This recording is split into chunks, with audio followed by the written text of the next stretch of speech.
Hello, people. I am Manvi Tagasoni. Welcome to the first ever episode of podcast by Bhuj Bloggers.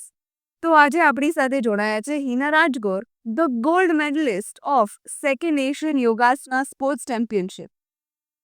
Hi Hina, how are you? Welcome to the podcast. I'm good and thank you for the opportunity. Thank you for taking out your time and coming here. તો આજે આપણે તમારાથી બહુ જ બધી વાતો કરવાની છે. તમે યોગાસનામાં આટલા વર્ષોથી જોડાયેલા છો અને હવે ગોલ્ડ મેડલિસ્ટ બની ગયા છો.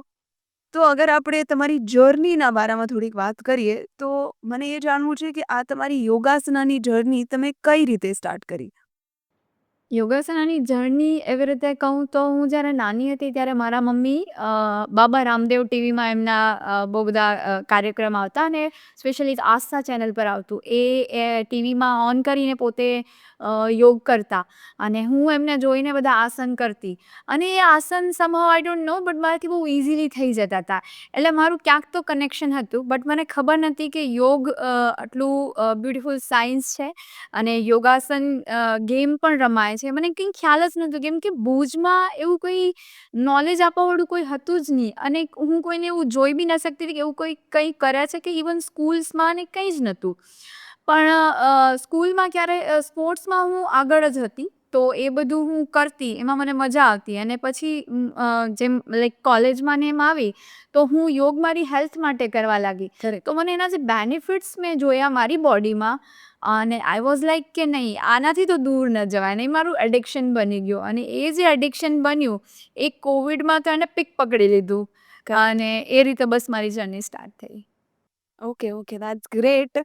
તો જેવી રીતે તમે વાત કરેલી કે યોગાથી બહુ જ બધા બેનિફિટ્સ મળે છે અને તમે તમારી બોડીમાં એ બેનિફિટ્સ જોયા છે. તો અગર આપણે બધા ઓડિયન્સને કહેવા માંગીએ કે યોગાના એવા શું બેનિફિટ્સ છે અને એમને આપણે ઇન્સ્પાયર કરી શકીએ કે યોગા તો એમને ડેઇલી લાઈફમાં કરવું જ જોઈએ, તો એવા શું પોઈન્ટ્સ છે કે યોગાના બેનિફિટ્સ આપણે લોકો સુધી પહોંચાડી શકીએ? બિલકુલ. હું એમાં અગર હું વાત કરું ને તો અત્યારે એક પીસીઓડી કરીને જે છે પીસીઓએસ અને થાઇરોઇડ એ બધી ફિમેલ એનાથી બહુ બધી સફર કરતી હોય છે. હર 10માંથી 7થી 8 ફિમેલ આના માટે હોય જ છે કે એમને આ જે એક લાઇફસ્ટાઇલ ડિસઓર્ડર છે એનાથી એ સફર કરતી રહી છે, બરાબર છે. અને ઘણી બધી નાની એજની છોકરીઓને પણ પીસીઓડી ને પીસીઓએસ થાય છે. અને મેન્સ્ટ્રુઅલ ઇનરેગ્યુલર ને એ બધા પ્રોબ્લેમ્સ હોય જ છે બહુ બધા. એના જ કારણે એમને કન્સીવ કરવામાં ને બધા પછી આગળ બીજા ફ્યુચરમાં બધા પ્રોબ્લેમ્સ જોવા મળે છે અને ઓબેસિટી બી, રાઈટ. તો હવે એની અગર વાત કરીએ તો એ શું કામ થાય છે તો એમની લાઇફસ્ટાઇલ કરેક્ટ નથી એના કારણે તો થાય જ છે. બટ યોગ એમાં કઈ રીતે હેલ્પ કરે છે એની અગર વાત કરીએ તો યોગ છે ને એક બહુ જ સરસ, મેં આગળ જ હમણાં કીધું કે સાયન્સ છે. આપણા શરીરમાં 5 પ્રાણ છે. ઓકે, પ્રાણ, અપાન, સમાન, વ્યાન અને ઉડાન. ઠીક છે. તો એમાં જે અપાન વાયુ છે ને it should be in down direction. Okay, તો અપાન વાયુ ડાઉન ડિરેક્શનમાં હોવું જોઈએ. તો જ્યારે તમે પીસીઓડી અને એ બધા થવાનું રીઝન શું છે તો અપાન વાયુ ઉપર આવી જતું હોય છે. તો એના પર્ટિક્યુલર અમુક એવા આસન હોય છે જે તમે કરો તો અપાન વાયુ ડાઉનવર્ડ ડિરેક્શનમાં આવે છે. એના કારણે તમને મતલબ તમે વિધિન 3 to 4 મંથમાં એના રિઝલ્ટ જોઈ શકો. ઇવન મારી પાસે જો વાત કરું તો એક ક્લાયન્ટ છે મારા, એ અમદાવાદથી છે. છેલ્લા એમણે 9 to 10 મંથ એમણે કમ્પ્લીટ કર્યા.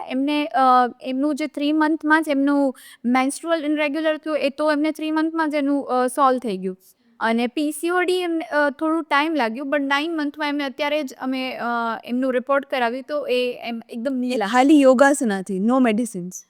નો મેડિસિન તો આપણે તરત જ બંધ જ કરી દીધી. અને ઇવન તમને આમાં હું વાત કરું કે ડૉક્ટરના રેફરન્સથી જે મારી પાસે આવ્યા હતા, એમને જે ગાયનેક હતા એમણે જ એમને કીધું કે અમની પાસે તમારું બધું બરાબર છે, તમે આ ખાલી યોગ ચાલુ કરો. અને એમણે યોગ કરવાનું મારી સાથે સ્ટાર્ટ કર્યું. યોગની સાથે સાથે ડેફિનેટલી કે અત્યારે આપણે રીલ્સમાં જોતા હોઈએ કે ये 4 आसन करिए और डायबिटीज से छुटकारा पाइए और या फिर पीसीओडी से छुटकारा पाइए.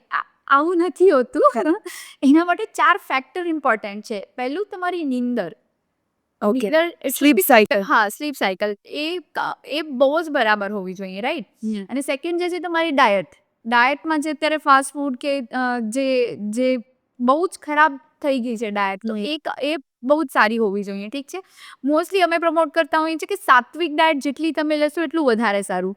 અને થર્ડ જે છે ડેફિનેટલી યોગ, એક્સરસાઇઝ, કે તમે જે બી ફિઝિકલ એક્ટિવિટીમાં હો, બટ યોગ મેં જેમ વાત કરી કે આપણું સ્કેલેટલ સિસ્ટમ પર કામ નથી કરતું, એ બોડીના બીજા બધા જ નર્વસ સિસ્ટમ છે, કાર્ડિયોવાસ્ક્યુલર સિસ્ટમ્સ છે, બધા સિસ્ટમ પર કામ કરે છે. અને 72,000 આપણી શરીરની અંદર નાડીઓ છે, પંચ પ્રાણ છે, પંચકોશ છે, 7 ચક્રાસ છે, એના બધા પર કામ કરે બધા છે. પર કામ કરે. Yes, definitely. અને આ 3 થઈ ગયા. એના સિવાય ચોથું છે બોડી મૂવમેન્ટ. તમે 1 કલાક યોગ કરી લીધું અને પછી તમે બાકીના 23 કલાક તમે શું ખાઓ છો, કેવી રીતે બેઠા છો, તમે કેવી રીતે, કેટલું તમારું સિટિંગ છે, બોડી મૂવમેન્ટ બિલકુલ જ નથી, તો એ બી નહીં ચાલે. એટલે આ 4 ફેક્ટર જરૂરી છે. એના પછી તમે પર્ટિક્યુલર એના આસન કરો તો ડેફિનેટલી તમને પોઝિટિવ મળે જ. કરેક્ટ. ડેફિનેટલી. તો તમે આટલી બધી ઇમ્પોર્ટન્ટ વાતો કહી, તો એમ શ્યોર કે આપણા ઓડિયન્સમાંથી એવા ઘણા લોકો હશે કે તમારું આટલું બધું ડેપ્થમાં યોગાનું નોલેજ જાણીને યોગા હવે પ્રેક્ટિસ કરવા માંડશે. અને હવે મને એ પૂછવું છે કે તમે જર્નીમાં આટલા આગળ આવી ગયા છો, હવે ગોલ્ડ મેડલિસ્ટ થઈ ગયા છો, તો તમારી એવી શું ડિસિપ્લિન કે લાઈફની એવી કઈ આદતો છે કે તમારું લાઈફનું ડેલી રૂટીન શું છે? ડેફિનેટલી ડિસિપ્લિન વગર તો જેને કહેવાય ને કે લાઈફ મને એમ લાગે છે કે અધૂરી જ છે.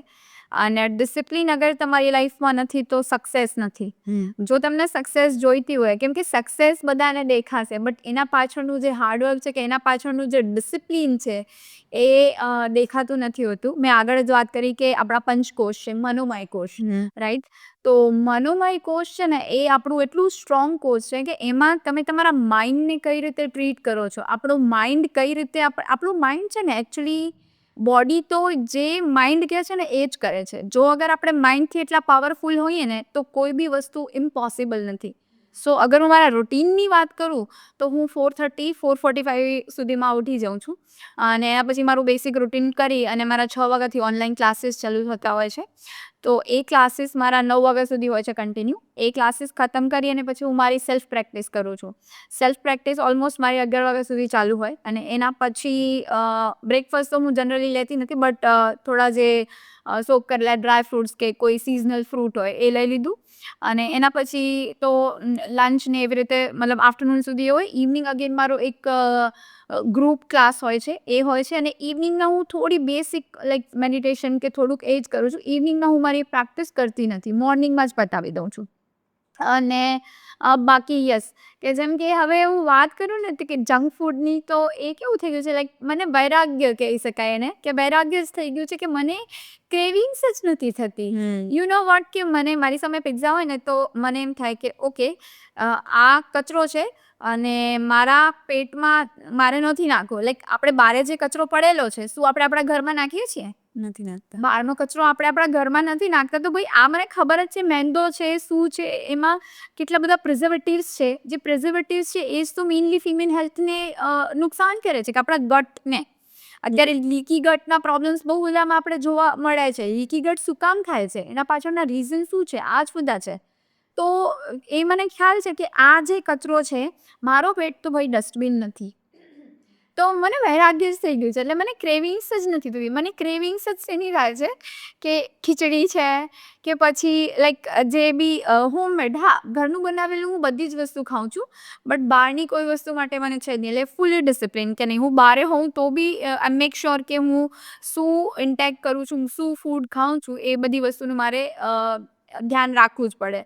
અને નીંદર તો રાતે, હા એ વસ્તુમાં મને એમ છે કે 11 વાગે છે મારા, બટ હવે મને અગેન એને 10 વાગે લઈ આવવું છે. બાકી 11 વાગે હું સૂઈ જાઉં છું. હવે તમે ફૂડની વાત કરી કે તમને જંક ફૂડ ખાવાની તો જરાય ઈચ્છા જ નથી થતી, તો એવી શું વસ્તુઓ છે કે જે તમે ઇન્ક્લુડ કરો છો તમારા લંચમાં ને ડિનરમાં, કે જેનાથી તમને તાકાત આવે છે કે તમે યોગાસના પ્રેક્ટિસ કરી શકો છો? તો તમે યુઝ્યુઅલી શું ખાવાનું પ્રિફર કરો છો? ખાવામાં મતલબ જો અત્યારે મારી પાસે છે ને અમારી પોતાની જ ગાય હતી, દેશી ગાય હતી એ. અચ્છા, ઘરે રાખેલી હતી? હા, ઘરે રાખેલી હતી, હવે નથી. તો એનું બધું અલગ જ સેપરેટલી એનું આખું શું કહેવાય, એનું ઘર જેવું બનાવેલું હતું, એવી રીતે હતું. તો એમાં બી અત્યારે આપણે વાત કરશું તો લાંબી થઈ જશે. એમાં બી એવું હોય કે જર્સી ગાય, દેશી ગાય, દેશી ગાયની બી ટાઈપ્સ હોય, 52 ટાઈપ્સ હોય, કે લાઈક થરપારકરી છે, કાંકરેજ છે, સાહિવાલ છે, ગીર છે ગાય, બરાબર, એ ગાયની ટાઈપ છે ને એને અહીંયા હંચ બનેલું હોય, રાઈટ. અત્યારે તમે સાંભળ્યું હશે કે A2 મિલ્ક અને બાકી બધા મિલ્ક ના લેવાયા, ડેરી પ્રોડક્ટ્સને એ બધું અવોઇડ કરવાનું, એ શું કામ? ઓકે, એના પાછળનું રીઝન એ છે કે જે જર્સી ગાય છે ને એ એકચ્યુઅલી એવું હતું ને કે બિઝનેસ માટે જ છે, એને ઇન્જેક્ટ કરવામાં આવે છે. હવે આપણે પોતે સોચીએ કે એના હોર્મોન્સ કેટલા બધા ચેન્જ થઈ જાય જ્યારે એને ઇન્જેક્શન આપવામાં આવે, રાઈટ, મિલ્ક પ્રોડક્શન માટે, એનું બિઝનેસ વધારવા માટે, તો એ આપણા શરીરમાં તો જઈને નુકસાન જ કરવાનું છે. બટ જે દેશી ગાય છે એનું જે અહીંયા હંચ બનેલું હોય એ સૂરજની એનર્જી સાથે કનેક્ટ હોય, એટલે એ જે ન્યુટ્રિશન વાળું જે બી ખાય છે એને નરિશમેન્ટ મળે છે, સાથે સાથે એ આપણને નરિશમેન્ટ આપે છે. કરેક્ટ. યસ. તો હું મતલબ એ ધ્યાન રાખું છું કે દેશી ગાયનું જ દૂધ હોય તો દૂધ લાઈક મારું ફેવરેટ છે તો દૂધ લઉં છું. બાકી ડેફિનેટલી જે ડ્રાય ફ્રૂટ્સ છે કે સિઝનલ ફ્રૂટ્સ છે, અને લંચમાં તો નોર્મલી એક કોઈ બી કઠોળ હોય અને એક કોઈ બી સિઝનલ સબ્જી હોય, અને બસ રોટલીમાં એવું હોય છે કે લાઈક ક્યારેક ઘઉંની રોટલી હોય, ક્યારેક બાજરાનો રોટલો હોય, ક્યારેક જવની રોટલી હોય, ક્યારેક જુવારની રોટલી હોય, તો એમાં થોડું ચેન્જ થતું હોય. એ બી લાઈક કેવું છે કે સિઝનને અકોર્ડિંગ, કેમ કે આપણું બોડી જે છે એમાં કેવું, એમાં આયુર્વેદમાં એવી રીતે કહે છે કે દેશકાલ અને આપણી પ્રકૃતિના હિસાબથી હોવું જોઈએ. તો મારી જે પ્રકૃતિ છે એ પિત્ત અને વાતની છે, તો હું મારા પ્રકૃતિના હિસાબથી જ ચૂઝ કરું છું. અને diet should be always customize. હું જે ખાઉં છું એ તમને સૂટ કરે એવું જરૂરી નથી, કેમ કે મારી પ્રકૃતિ ને તમારી પ્રકૃતિ, બંનેની પ્રકૃતિ તો અલગ છે. તો અત્યારે એમાં બી હું કહીશ કે બહુ જ ચાલે છે કે મિલેટ્સ, રાઈટ. તો રાગી જે વાતની પ્રકૃતિ હશે એને અગર બહુ જ રાગી ખાઈ લીધું તો એની બોડીમાં ડ્રાયનેસ વધી જશે. ઓકે. એની બોડીમાં ડ્રાયનેસ વધી જશે, એટલે કે હી ઓર શી શુડ બી અન્ડરસ્ટેન્ડ કે એમની પ્રકૃતિ શું છે, અને પ્રકૃતિ બેઝ જ એમનું ફૂડ જે છે એ ચૂઝ કરવાની જરૂર છે. અત્યારે જેમ કે વાત કરું ને, આપણે દેશકાલની વાત કરીએ તો ભાઈ અવકાડો બહુ જ ટ્રેન્ડિંગ ફ્રૂટ છે. અવકાડો ટોસ્ટ ને રાઈટ આપણે બધા જોતા હોઈએ છીએ. બટ અવકાડો ક્યાંથી આવે છે, રાઈટ, એ બી એનું સોર્સ જાણવું જરૂરી છે. એને એ અહીંયા લઈ આવતા હોય તો એના માટે એને કેટલા બધા પ્રિઝર્વેટિવ્સ હોય કે એને પ્રિઝર્વ કરવા માટે કઈ રીતે એની ટ્રીટમેન્ટ હોય. પણ અહીંયા જ મારે લોકલી શું થાય છે, ચીકુ થાય છે, ખારેક થાય છે, ટેટી થાય છે, રાઈટ, મસ્કમેલન, તો મારે એ લેવું જોઈએ. મારા બોડી માટે એ બેનિફિશિયલ છે. સિમ્પલ વસ્તુ છે. તમે માર્કેટમાં જાઓ અને તમે ફૂલ્લી રેકડીઓ 5 થી 10 થી 15 20 રેકડીઓ ભરીને હોય અને એ સસ્તી હોય, દેટ મીન્સ કે આપણું રિજનલ લોકલ છે અહીંયા. છે ને એ જ લેવું જોઈએ. તો બસ હું સિમ્પલ આવું જ છે, બીજું કંઈ ફેન્સી નથી. કોઈ સ્મૂધી ને કહીશ નથી. ઇવન હું લિટરલી મતલબ આપણી ઓડિયન્સને કહીશ કે સ્મૂધી દેટ મીન્સ કે દૂધ અને ફ્રૂટ ઇટ્સ ટોટલી એક વિરોધાર છે. એ ભેગું ના કરવું જોઈએ. ભેગું ના કરવું જોઈએ. આપણા આયુર્વેદમાં એક જ ફ્રૂટ ડિસ્ક્રાઇબ કર્યું છે, દેટ ઇઝ મેંગો અને મિલ્ક એ જ સાથે જઈ શકે છે. બાકી ઇવન ચીકુ પણ નહીં. કઈ જ નહીં, વિરોધાભાસ છે. અને થોડો ટાઈમ પછી એમને ખબર પડી કે કેટલી બધી સ્કિન ડિઝીઝ થવા લાગે છે એના કારણે. અચ્છા, એટલે સ્મૂધીઝ અવોઇડ કરવી જોઈએ. બિલકુલ. ઓકે. તમે ઘણી બધી કોન્વર્ઝેશન્સમાં એ વાત ઇન્ક્લુડ કરી કે ફિમેલ માટે કઈ રીતે બેનિફિશિયલ હોય છે યોગાસના, પણ મેલ માટે પણ એમ શ્યોર ઘણી બધી વસ્તુઓ હશે કે જેનાથી મેલ બોડીમાં બેનિફિટ્સ થતા હશે યોગાસનાના કારણે. કેમ કે અત્યારે જેટલા પણ યોગ ક્લાસીસ આપણે જોઈએ છે, કે હું પણ યોગા ક્લાસીસ જાઉં છું, એમાં 80% ફિમેલ ઓડિયન્સ હોય છે, મેલ ઓછા જોવા મળે છે. તો આપણે મિસકન્સેપ્શન ઓડિયન્સનો આજે દૂર કરીએ કે મેલ માટે પણ કઈ રીતે બેનિફિશિયલ છે યોગા. બહુ સારો ક્વેશ્ચન છે એકચ્યુઅલી તમારો આ, કે આપણું જે આ ફિમેલ બોડીમાં છે ને ઇસ્ટ્રોજન નામનું એક જે હોર્મોન હોય છે એ આપણને બહુ જ હેલ્પ કરે છે બહુ બધી ડિસઓર્ડર્સ અને બધી ડિઝીઝથી બચાવવા માટે, જ્યારે મેલ બોડીમાં એ નથી. તો આપણે જોયું હશે કે રેરલી આપણે સાંભળ્યું હશે કે કોઈ 30 યરની લેડીને હાર્ટ એટેક આવ્યું, બટ 25 યર્સના મેલને હાર્ટ એટેક આવ્યા એવા કિસ્સા બહુ સાંભળ્યા હશે. Correct. Right. So what is the reason behind of that કે એમની બોડીમાં ઇસ્ટ્રોજન નામનું હોર્મોન નથી. બટ અગર એ યોગ કરે છે તો એમને એમની બોડીમાં બહુ બધા ફાયદા જોવા મળે છે. અને આ બધી જે લાઇફસ્ટાઇલ બેઝિસ જે બધી બીમારીઓ કે ડિસઓર્ડર જે છે એ થતા હોય એનાથી એ બચી શકે છે. એના પછી ઇરિટેબલ બાઉલ સિન્ડ્રોમ કરીને છે, જેમાં ગેસ, એસિડિટી અને ઇવન એ લોકો આઈડેન્ટિફાઈ નથી કરી શકતા કે શું કામ થાય છે. તો એ બધી આવા બધા પ્રોબ્લેમ્સ છે કે ઓબેસિટી છે એમાં યોગાસન એમને બહુ જ હેલ્પ કરી શકે. પણ હજી એક એવો મિસકન્સેપ્શન છે, જેવી રીતે તમે એક મિસકન્સેપ્શન તો અહીંયા દૂર કર્યો છે, ફિમેલ વર્સિસ મેલ, કે બંને માટે યોગા એટલું જ બેનિફિશિયલ છે. લોકો ત્યાં યોગા ક્લાસ જતા હોય છે કે મને પતલું થવું છે, ખાલી ફિઝિકલ ફિટનેસ માટે. પણ I am sure yoga is not about physical fitness, it is about inner as well as outer body. તો એ તમે એક મિસકન્સેપ્શન લ્યો લોકોનો ફિટનેસ રિલેટેડ દૂર કરવા માટે શું કહેવા માંગશો? બિલકુલ. અત્યારે બીજી કોઈ બી એક્સરસાઇઝ કરતા હોય ને તો એ ઓનલી સ્કેલેટલ સિસ્ટમ પર કામ કરતું હોય, પણ યોગ પૂરી બોડી પર કામ કરે છે. પંચ પ્રાણ, પંચકોશ, 7 ચક્રાસ, 72,000 નાડીઓ, હર એક જેને કહેવાય નાડી પર જઈને આપણું બ્રેથ. અત્યારે શરીરમાં પ્રાણ નથી તો શરીરની શું વેલ્યુ છે? ગમે એટલું સુંદર શરીર હોય, અગર એના શરીરમાંથી પ્રાણ નીકળી ગયું છે, રાઈટ, તો શરીરની કોઈ વેલ્યુ રહેશે? ઘરે કોઈ રાખશે? નહીં જ રાખે ને, બરાબર છે. તો એ જ વસ્તુ છે. પ્રાણ, જ્યારે તમે પ્રાણાયામ કરો છો ને તો તમારું પ્રાણ છે એનું પ્રવાહ પૂરા શરીરમાં થાય છે અને હર એક કોષમાં, હર એક નાડીમાં જાય છે.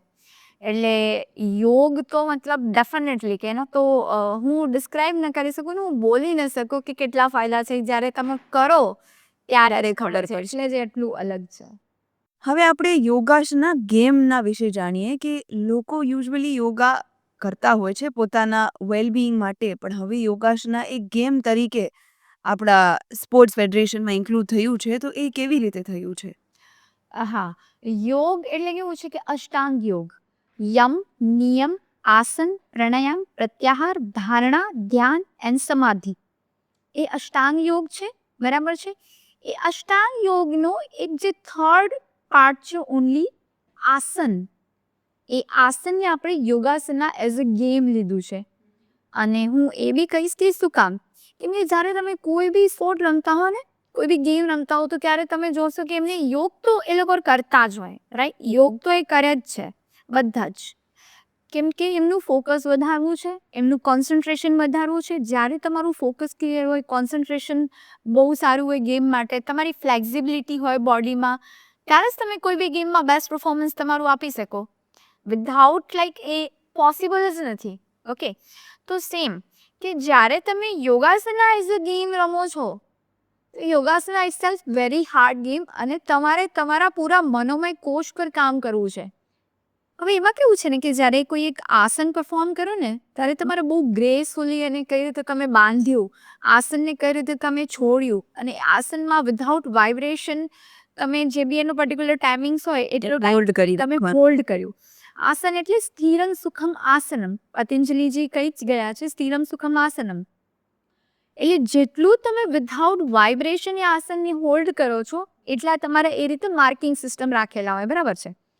હવે કોઈ એક આસનમાં હોલ્ડ કરવું એને પોતાના શરીર સાથે જે રીતે, એ બહુ હાર્ડ છે. બટ જ્યારે તમારા બ્રેથ પર, તમારી સાસ પર તમે કામ કરો છો અને તમે એટલા ફોકસ હો, માઇન્ડથી એટલા શાંત હો, તો ત્યારે જ તમે આ ગેમને રમી શકો છો.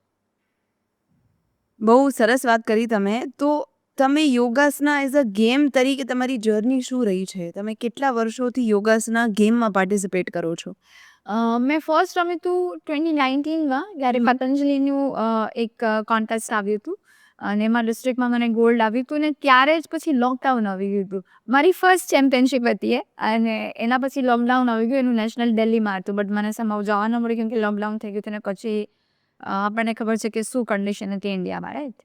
તો બસ ત્યારથી મારી જર્ની સ્ટાર્ટ થઈ, અને લોકડાઉન એ ચેમ્પિયનશિપ તો મેં રમી લીધી ડિસ્ટ્રિક્ટની, પણ પછી અમારા માઇન્ડથી ગઈ નહીં. એ લોકડાઉન મારા માટે તો બહુ બેનિફિશિયલ રહ્યું હતું, કેમ કે મેં ત્યારે જે પ્રેક્ટિસ કરી હતી, લિટરલી હું અગર શેર કરું મને ત્યારે યાદ આવે છે કે હું એકવાર બપોરે 2 વાગે પ્રેક્ટિસ કરતી હતી મારી આસનની ઉપર રૂમમાં. અને મારા ભાભી આવ્યા કે બાજુમાંથી કે મમ્મીને પૂછતો આ કે ભાઈ હિના ક્યાં છે, શું કરે છે?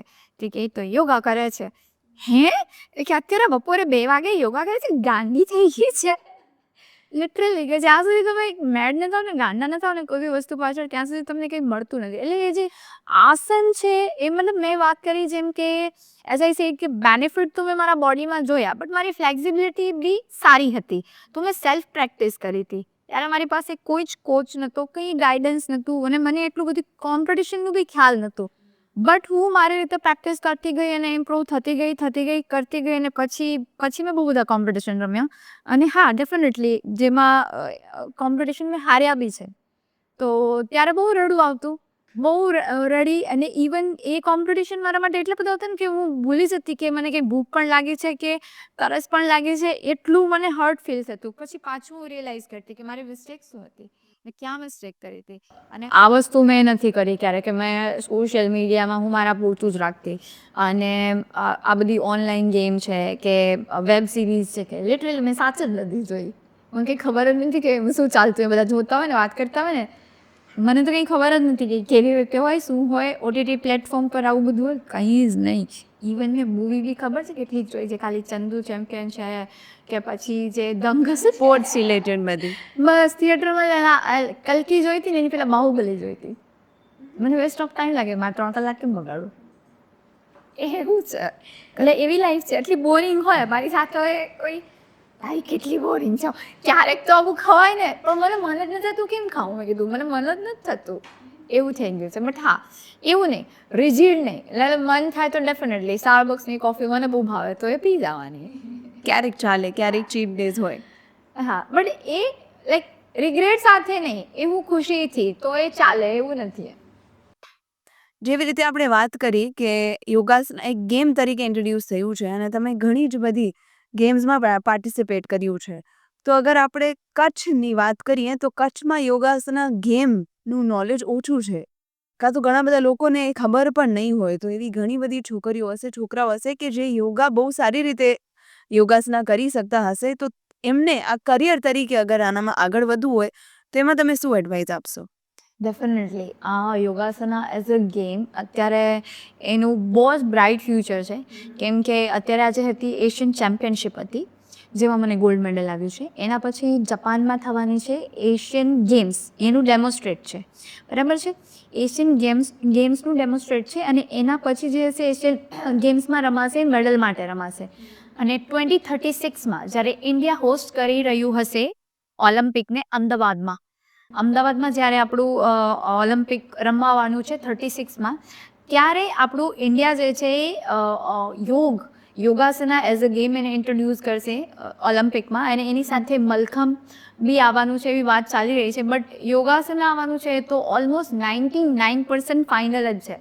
તો આપણે જોઈએ કે જ્યારે ઓલિમ્પિકમાં કોઈને અગર મેડલ આવે છે તો એ રાતોરાત સ્ટાર બની જાય છે. તો આટલી મોટી ઓપોર્ચ્યુનિટી તો ન જ ખોવાય. અને ઓલિમ્પિકની તૈયારી અત્યારથી જ કરવી પડે. અગર તમને ઓલિમ્પિક 36માં રમવું છે તો અત્યારથી જ તૈયારી કરવી પડે. અને એના પછી બી હા, ડેફિનેટલી બધી ચેમ્પિયનશિપ રમાતી હોય છે. જેમ કે ખેલો ઇન્ડિયા બી મેં રમ્યું છે. ખેલો ઇન્ડિયા અસ્મિતા સ્પેશિયલ વુમન માટે હોય છે. એ રમવા માટે અગર કોઈને રમવું હોય, જેવી રીતે મેં તમને પ્રશ્ન કર્યો કે ત્યાં સુધી કેમ પહોંચી શકાય? ઓકે, તો એના માટે એવું છે કે પહેલાં ડિસ્ટ્રિક્ટ લેવલથી સ્ટાર્ટ થતું હોય છે. ડિસ્ટ્રિક્ટ લેવલના કોમ્પિટિશન હોય. ડિસ્ટ્રિક્ટ તમને ક્લિયર કરવું પડે. ડિસ્ટ્રિક્ટના જે ટોપ 3 હોય, ઓકે, એટલે કે ગોલ્ડ, સિલ્વર અને બ્રોન્ઝ, એ જાય સ્ટેટમાં રમવા. સ્ટેટમાં રમવાનું હોય. સ્ટેટમાં અગર તમે ક્લિયર કરો છો તો તમે સીધા નેશનલમાં જશો. અને નેશનલમાં અગર તમે ક્લિયર થઈ ગયા, તમારું ગોલ્ડ કે સિલ્વર જે બી ટોપ 3માં તમે આવે, તો એના પછી અલગ અલગ ટુર્નામેન્ટ્સ થતા હોય યોગના, આવી જ રીતે યોગાસના ગેમના. તો એમાં તમને જવા મળે અને એમાં કેશ રિવોર્ડ્સ બહુ સારું હોય છે, એ મળે. એક હજી એક વસ્તુ આપણે ઇન્ડિયન ગવર્મેન્ટના વિશે સાંભળ્યું છે કે જે લોકો કોઈ પણ સ્પોર્ટ્સમાં આગળ વધતા હોય છે, યોગાસના ગેમ સ્પોર્ટ કદાચ એક નવી વસ્તુઓ છે, કોઈ પણ સ્પોર્ટમાં અગર આગળ વધતા હોય છે તો ફેસિલિટીઝ એટલી નથી મળી શકતી. તો મે બી ઘણી જ બધી ફેમિલીઝ થોડી કન્ઝર્વેટિવ હોય તો પોતાના ઘરની દીકરીઓને આગળ વધવા નથી દેતી.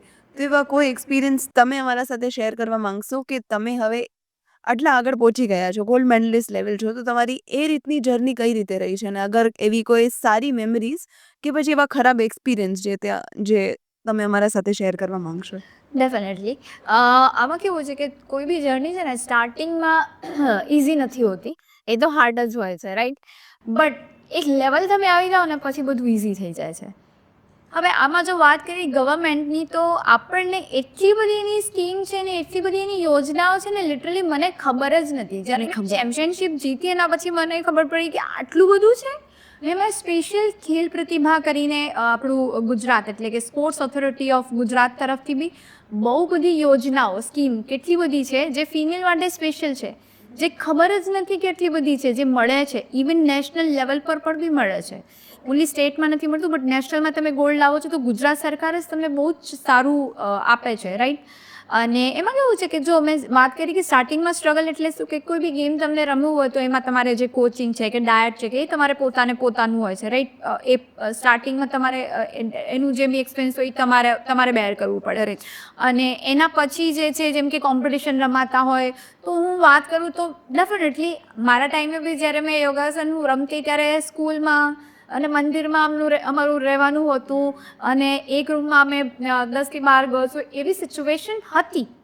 અને એ પાર કર્યા પછી જ્યારે અત્યારે અમારું જે SAI centre sports authority of India Sonipat હરિયાણામાં જે હતું, નેક્સ્ટ લેવલ, મતલબ તમે લાઈક નારિયેળ પાણી જે છે એ કમ્પલસરી પીવાનું છે, ડ્રાયફ્રૂટ્સ ખાવાના છે, અને વેજ અને નોનવેજના પ્રોટીન સોર્સ છે, એ રીતે એમની ડાયટ અલગ અલગ એ રીતે હતી. અમારા પાછળ 22 જણની ટીમ હતી. એમાં મેલ માટે ટોટલ 11 જણ અને ફિમેલ માટે એવી રીતે બીજા, જેમ કે અમારા જે ડાયટિશિયન હતા ને, એ મેમ નીરજ ચોપડાના જે ડાયટિશિયન રહી ચૂક્યા હતા, કે જે એમની સાથે પેરિસમાં ગયા હતા, એ જ ડાયટિશિયન અમારા હતા.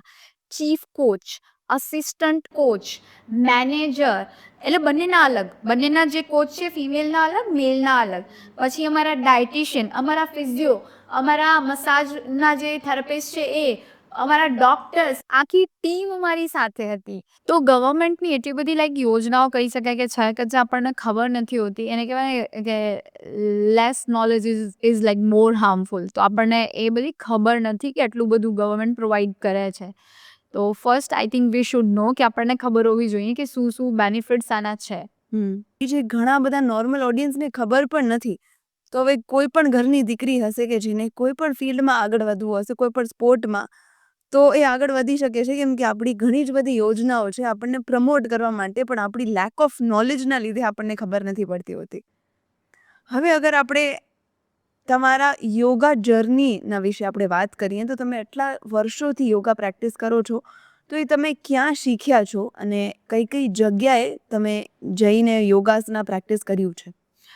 યોગમાં મેં મારું માસ્ટર ઓફ સાયન્સ કર્યું છે અત્યારે, MSc કમ્પ્લીટ કર્યું છે. અત્યારે મારી PhDનું ફર્સ્ટ યર ચાલુ છે, અને ઋષિકેશથી બી મેં YTTCની ટ્રેનિંગ લીધેલી છે. અને એના પછી હું મારો એક્સપિરિયન્સ કહું તો ઋષિકેશમાં બી મેં YTTCની ટ્રેનિંગ આપી છે, મતલબ જ્યાંથી મેં લીધી હતી. ઇવન એ સેમ ઇન્સ્ટિટ્યૂટમાં મેં અત્યારે હું એઝ અ ટીચર ત્યાં કામ કરતી હતી. ઓકે. યસ. અને બાકી ઓનલાઈન ક્લાસીસ છે, એ બધું છે. તો તમે ઋષિકેશમાં વાત કરી કે તમે જે ઇન્સ્ટિટ્યૂટમાં શીખ્યા છો, ત્યાં હવે તમે ટીચર તરીકે પણ રહી ચૂક્યા છો. તો એ તમારી ઋષિકેશની જર્ની કેવી રહી હતી? બહુ જ બ્યુટીફુલ. એટલે ઋષિકેશ કહેવાય ને કે યોગ નગરી છે, યોગાનું હબ છે એવું કહી શકાય. કરેક્ટ. અને ત્યાં બધા મોસ્ટલી છે ને ફોરેનર્સ આવતા હોય છે. ઋષિકેશમાં જઈને યોગ શીખવું અને શીખવાડવું, ઇટ્સ ટોટલી ડિફરન્ટ. મતલબ એ આખું અલગ જ છે. ત્યાં અષ્ટાંગા વિન્યાસા ફ્લો ચાલતું હોય, અને અષ્ટાંગાનો જે પ્રેક્ટિસનર હશે ને, જે અષ્ટાંગા કરતું હોય બહુ લોંગ ટાઈમ, તમે એને જોશો ને તો તમને એવું જ લાગશે કે આ બહુ જ જીમમાં એને કલાકો વિતાવ્યા છે, એવું એનું બોડી બની જાય અષ્ટાંગાથી. ઓહ! યસ. તો એટલે મસલ પણ બિલ્ડ થઈ શકે છે યોગથી. ડેફિનેટલી એમાં એવું છે કે અષ્ટાંગા વિન્યાસા બહુ જ બ્યુટીફુલ ફ્લો છે, અને એ સ્પેસિફિક ઋષિકેશમાં જે YTTC ટ્રેનિંગ ચાલતી હોય છે એ જ શીખવાડે છે ને એ જ કરાવતા હોય છે. તો મતલબ હું ફર્સ્ટલી શીખવા ગઈ હતી, અને અત્યારે હું 6 થી 7 મહિના ત્યાં ટીચર બી હતી YTTCની. યોગા ટીચર ટ્રેનિંગમાં હું એઝ અ ટીચર હતી. ત્યાં બહુ બધા ફોરેનર્સ આવતા હતા. એમની સાથેનો એક્સપિરિયન્સ બહુ જ લાઈક બહુ જ સારો હતો એમ કહી શકાય. કેમ કે આમાં કેવું છે ખબર છે, યોગને રિકગ્નાઇઝ કર્યું ઇન્ડિયામાં જ્યારે ફોરેનર્સ આવવા લાગ્યા ને, જ્યારે એ લોકો કરવા લાગ્યા. કરેક્ટ. હમણાં તમને એ જ પૂછવાની હતી કે યોગનું મૂળ આપણું ભારત છે, ઇન્ડિયા છે. પણ બહારના લોકો એટલું બધું અહીંયા આવીને શીખી જાય છે અને ભારે પણ યોગ પ્રેક્ટિસ કરે છે, પણ એટલી હજી અવેરનેસ અહીંયા આપણી ઓડિયન્સમાં નથી પહોંચતી. ભારત યોગની જનની છે, બટ તો પણ કેવું છે કે જેને કહેવાય ને કે લોકોમાં એટલી અવેરનેસ નથી. બટ જ્યારે બહારથી આવીને લોકો કરવા લાગ્યા ને, એમને બેનિફિટ્સ મળવા લાગ્યા ને, બારે આટલું બધું યોગનું કલ્ચર થઈ ગયું, ત્યારે ખબર પડી કે ઓ, યોગ તો અમારું જ છે ને, અમે જ વંચિત છીએ એનાથી. ત્યારે ખબર પડી. અને હજી બી બહુ જ બધા ફોરેનર્સ આવે છે ઋષિકેશમાં શીખવા માટે, ને એમની સાથેનો એક્સપિરિયન્સ બહુ જ સારું રહે છે. અને કેટલા બધા ફોરેનર્સ ત્યાં જ રહી ગયા છે, ઋષિકેશમાં જ રહે છે, ને એમણે મેરેજ બી ત્યાં જ કરી લીધા છે. અને હા, આપણી સંસ્કૃતિને ફૂલ્લી અડોપ્ટ કરી છે. આપણે કેવું છે ખબર છે, આપણને ખબર છે તે છતાંય આપણે કરતા હોઈએ છીએ અમુક ભૂલો. હા. એ લોકો કેવું છે ખબર છે, એ લોકોને ખબર પડે એટલે એટલા સ્ટ્રિક્ટ હોય ને કે નહીં, એમને એ વસ્તુનું નોલેજ મળ્યું, મતલબ એ લોકો ફૂલ્લી એને ઇમ્પ્લિમેન્ટ કરે. મતલબ બિંદી લગાવશે, ચુન્ની ઓળશે, અને કેટલી બધી તમે ઋષિકેશમાં જશો ને, શોપ પર તમને ફોરેનર્સ જોવા મળશે કે જે લોકોએ મેરેજ કરી લીધા છે ને, જ્યાં કેટલા વર્ષોથી ત્યાં જ રહે છે ને પ્રેક્ટિસ બી કરે છે યોગની. તો એ લોકોને એ વસ્તુની કદર છે ને એમની સાથે ખરેખર બહુ જ મજા આવે છે એમને શીખવાડવાની, કેમ કે એ લોકો પૂરા દિલથી એને એક્સેપ્ટ કરે છે, એવું છે. કેસમાં બીજી વાત કરું તો ત્યાં માં ગંગા છે, અને જ્યારે તમે માં ગંગા પાસે જઈને બેસો છો, ઓટોમેટિકલી તમારું મેડિટેશન થઈ જાય છે. અને એ જે એક્સપિરિયન્સ છે ને, એ તમને એવું જ કહે છે કે બસ અહીંયાથી દૂર તો જવું જ નથી. એટલે પોઝિટિવ વાઇબ્સ, બહુ પોઝિટિવ વાઇબ્સ છે ત્યાં ઋષિકેશના. વાઇબ્સ જ એટલા પોઝિટિવ છે ને કે તમને ઓટોમેટિકલી ત્યાં બહુ જ મજા આવે. એટલે હું જે 6 to 7 મંથ હતી, ઇટ વોઝ લાઈક કે બેસ્ટ એક્સપિરિયન્સ હતું મારું. અને અમારું ટીચિંગ બસ 7 વાગે પૂરું થઈ જતું, અને ડિનર 7 વાગે હતું, ને પછી અમે લોકો ત્યાં માં ગંગા પાસે થોડી વાર જઈને બેસતા, ને બહુ જ મજા આવતી, બહુ જ. ઋષિકેશ એક એવી જગ્યા છે જ્યાં તમે યોગની ઘણી જ બધી મેમરીઝ બનાવી હશે, એમ શ્યોર. તો એક એવું મોમેન્ટ જે તમે અમારા બધા સાથે શેર કરવા માંગશો, જે તમારા આમ દિલને ટચ થઈ ગયું હોય, કે એ ઋષિકેશ તમારું ફેવરિટ સિટી થઈ ગયું? હા, ત્યાં જઈએ ને, જોઈએ ને આપણે, તો એટલા બધા ફોરેનર્સ છે ને કે જે લોકો મતલબ ત્યાં જ વસી ગયા છે, ત્યાં જ મેરેજ કરી લીધા છે, અને આપણી સંસ્કૃતિને એટલી બધી એડોપ્ટ કરી લીધી છે ને, આપણને એમ લાગે કે ઓ માય ગોડ, મતલબ બિંદી લગાવેલી હોય, દુપટ્ટો લગાવેલો હોય, અને ત્યાં જ મેરેજ કરીને એ લોકો કેટલી બધી શોપ્સ ચલાવે છે. મતલબ આપણે જોશું ને તો શોપિંગ માટે જઈએ તો ત્યાં આવી રીતે લક્ષ્મણ ઝૂલા, મારી જે યોગા સ્કૂલ હતી જેમાં હું ટીચર હતી, એ લક્ષ્મણ ઝૂલા પર હતી. તો નીચે જ માર્કેટ હતું, તો માર્કેટમાં જાઓ ને એટલે તમને ત્યાં 1 થી 2 થી 4 શોપ તો એવી મળી જ જાય કે જ્યાં તમને આવી રીતે ફોરેનર્સ દેખાશે. એ મારા દિલને લિટરલી ટચ કરી ગયું કે આપણે હજી બી સવાલ ઉઠાવીએ છીએ, અને આ લોકો મતલબ કેટલું દિલ, આપણે ઇન્ડિયન કલ્ચરથી દૂર જઈએ છીએ ને એ લોકો આપણી તરફ ખેંચાય છે. હા હા. કરેક્ટ.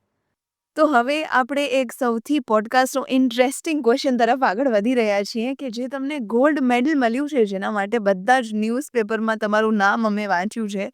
મને આ ક્વેશ્ચન પૂછતા પણ ગૂઝબમ્સ આવે છે કે તમે 2nd એશિયન યોગાસના સ્પોર્ટ્સ ચેમ્પિયનશિપના ગોલ્ડ મેડલિસ્ટ છો. અને હા, હું બધાને જણાવી દઉં કે પ્રાઇમ મિનિસ્ટરના હાથે એમને ગોલ્ડ મેડલ મળેલું છે. તો એ જર્ની વિશે તમે અમને શું કહેવા માંગશો?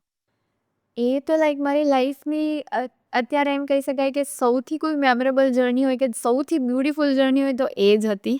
અને એ જે મુવમેન્ટ છે હું ક્યારે બી નહીં ભૂલી શકું. મારી લાઈફનો best of the best movement એ હતું કે જ્યારે મેં મોદીજી સર સાથે સ્ટેજ શેર કર્યો. મતલબ it was like a dream come true moment. અને મારું ડ્રીમ જ હતું કે હું આપણા મોદીજી સર સાથે ક્યારેક તો યોગ કરીશ, અને આવી રીતે મને મેડલ મતલબ એ મને પહેરાવશે ને આ મને કરવા મળશે, કે મારા મેડલ સાથે ગોલ્ડ મેડલનું બી મારું સપનું હતું, અને મોદીજી સર સાથે યોગ કરવું. તો યોગાસનામાં મને મેડલ આવ્યું, અને એમાં મોદીજી સર સાથે મળ્યું.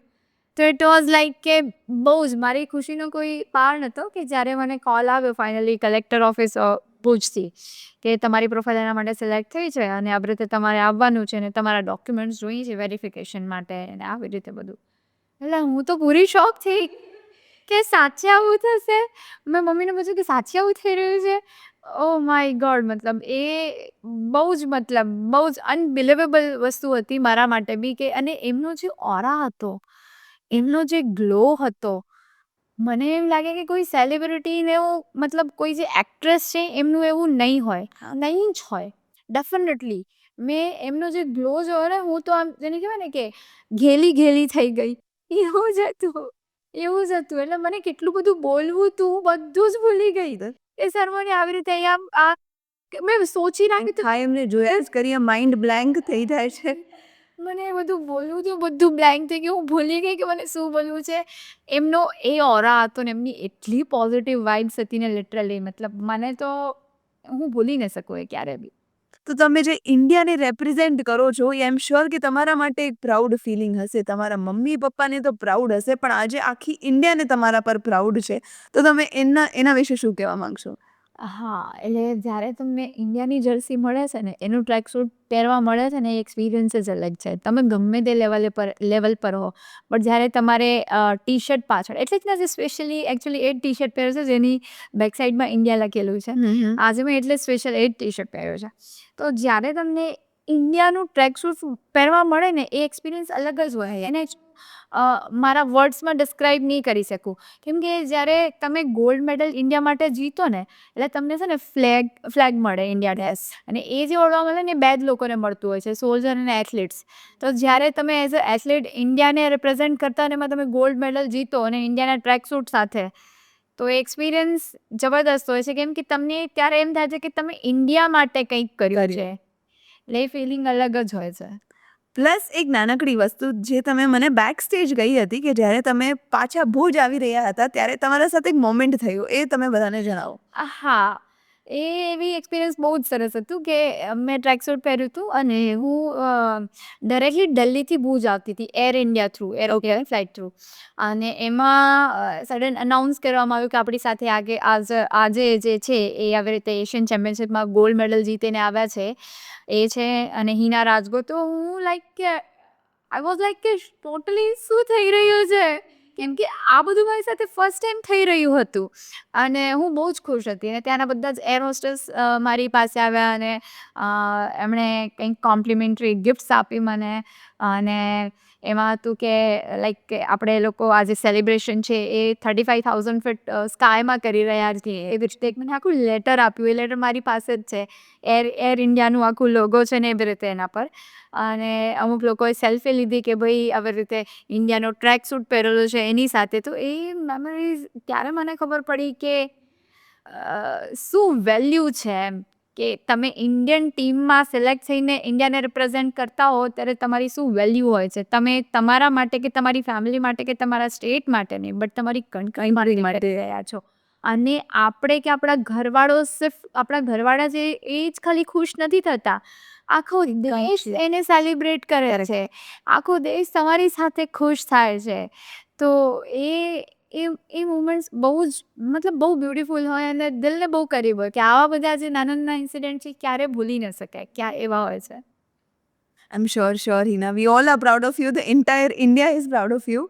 તો હવે આપણે એક લાસ્ટ સેગમેન્ટ તરફ આગળ વધી રહ્યા છીએ, કે તમે યોગાસનાથી અમને આજે તમે આટલું બધું જણાવ્યું, તો એક એવી આપણે નાનકડી એડવાઇસ આપણી ઓડિયન્સને, કે જે લોકો યોગાસના સાથે નથી જોડાયા એ કઈ રીતે જોડાઈ શકે છે, અને જે લોકો જોડાયા છે એ લોકો આમાં આગળ કઈ રીતે વધી શકે છે, અને યોગાસના ગેમમાં પણ તમે આગળ વધી શકો છો અને તમારું કરિયર બનાવી શકો છો. તો એક નાનકડી એડવાઇસ આપણા ઓડિયન્સ માટે. બિલકુલ. જો યોગ મેં જેમ વાત કરી કે એક બહુ બ્યુટિફુલ સાયન્સ છે. અને ભગવદ્ ગીતા એ જ્યારે તમે યોગ ભણો ને, એટલે ભગવદ્ ગીતા એના સિલેબસની અંદર હોય. અચ્છા. અને એનો જે 6થા અધ્યાયનો 17મો શ્લોક છે, મારો ફેવરેટ છે. યુક્તા આહાર વિહારસ્ય યુક્ત ચેષ્ટસ્ય કર્મસુ યુક્ત સ્વપ્નવબોધસ્ય યોગી ભવતઃ દુઃખ. દેટ મીન્સ કે જે પણ લોકો પોતાનું આહાર વિહાર એ યુક્ત એટલે કે સહી તરીકેથી કરે છે, ભગવાન શ્રી કૃષ્ણ કહી ગયા છે કે એને ક્યારે પણ દુઃખ દરિદ્ર નથી આવવાનું. અને એના પાછળનો શ્લોક છે, એમાં સાત્વિક આહારની પણ એમણે વાત કરી છે, કે સાત્વિક આહાર કેટલું ઇમ્પોર્ટન્ટ છે આપણા માટે. તો અગર આ એક શ્લોકને આપણે ફોલો કરીએ ને, તો ઓટોમેટિકલી યોગ પોતે થઈ જશે. ઓટોમેટિકલી તમારી લાઈફ ડિસિપ્લિનમાં આવશે. આપણને જે લાઈફસ્ટાઈલ બેઝિસ જે ડિસઓર્ડર છે એ થશે જ નહીં. કેમ કે અગર આપણી લાઈફ ડિસિપ્લિનમાં હોય તો થવાનું જ નથી. એટલે ભગવાન આ એક નાનકડા શ્લોકમાં બહુ બધું સમજાવી ગયા છે. અને મહર્ષિ પતંજલિજી એમણે પણ પાતંજલ યોગ સૂત્રનું જે પહેલું સમાધિપાદ છે એનો 14મો સૂત્ર છે, સતુ દીર્ઘ કાલે નૈરંતર સત્કાર સેવિતો દ્રઢ ભૂમિ. દેટ મીન્સ કે અગર તમે કન્સિસ્ટન્સી સાથે લોંગ ટર્મ સુધી કોઈ બી તમારો જે ગોલ છે એના માટે પ્રેક્ટિસ કરશો ને તો તમને એમાં સક્સેસ મળવાથી કોઈ રોકી નથી શકતું, મળવાની જ છે. એટલે આ ઋષિ મુનિઓ કે આપણા ભગવાન પોતે જ કહી ગયા છે કે હેલ્ધી લાઈફ કઈ રીતે જીવવાની છે. અને એમાં જ પતંજલિ યોગ સૂત્રનું એક સૌથી મતલબ સેકન્ડ જ સૂત્ર છે એ છે યોગશ્ચ ચિત્ત વૃત્તિ નિરોધ. એટલે કે ચિત્તની વૃત્તિઓનો નિરોધ થઈ જાય એટલે યોગ છે. અને ચિત્તની વૃત્તિઓનો નિરોધ કરવો મતલબ શું છે કે આપણે ચાલો ડાયટ તો બધા લે જ છે કે હવે ડિસિપ્લિનમાં આવે કે ભાઈ મારે આ નથી ખાવું, જંક ફૂડ અવોઇડ કરવું છે, પણ દિમાગમાં કેટલું બધું જંક નાખે છે. એમાં ગમે તે સ્ક્રોલ કરો છો, ગમે તે બધી વસ્તુ દિમાગમાં ભરતા જાય એટલી જ અફેક્ટ કરે છે. હા, એ પણ એટલી જ અફેક્ટ કરે છે. તમે ફૂડ સાત્વિક લો છો પણ તમે વિચાર અગર સાત્વિક નથી લેતા, એમાં તમે ગમે તે નાખો છો તો એનો કોઈ સેન્સ નથી.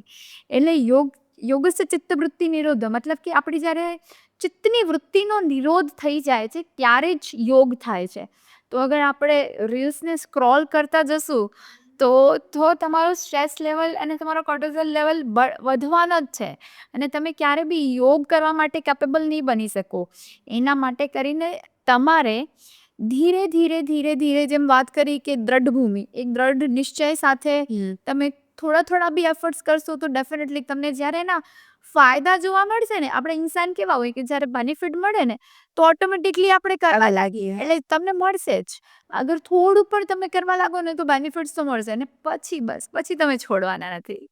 Thank you so much Hina Rajgor four joining અસ. બહુ જ બધું આજે મને અને આપણી ઓડિયન્સને જાણવા મળ્યું છે યોગાના વિશે. તો થેન્ક યુ સો મચ અમને આટલું નોલેજ આપવા માટે અને અહીં અમારા સાથે જોડાવા માટે. Thank you so much Manvi and thank you so much Bhuj bloggers and આપણી ઓડિયન્સ કે જે લોકો મને જોઈ રહ્યા છે, કે જે ભુજ બ્લોગર્સ કે જેમણે મને ઇન્વાઇટ કર્યું છે આજના પોડકાસ્ટ માટે. Thank you so much. Thank you so much Hina four joining us today. And my lovely audience, તમે અગર આખો એપિસોડ અહીંયા સુધી જોયા છો તો થેન્ક યુ સો મચ કે તમે આટલું બધું આજે યોગના બારામાં અમારા પાસેથી જાણ્યા હશો, હિના પાસેથી આટલું બધું નોલેજ જાણ્યા હશો. તો એક નાનકડો આજે ઓથ લેવાનો છે કે કાલથી અમે યોગા તરફ જોડાશું અને એક નાનકડી યોગને આપણે લાઈફમાં લઈ આવવા માટે પ્રેક્ટિસ કરીશું. અને આવા જ વધુ એપિસોડ્સ આવી રહ્યા છે તો જલ્દીથી સબસ્ક્રાઈબ કરો, લાઈક કરો અને અમારી યુટ્યુબ ચેનલને પણ લાઈક અને સબસ્ક્રાઈબ કરતા ના ભૂલતા.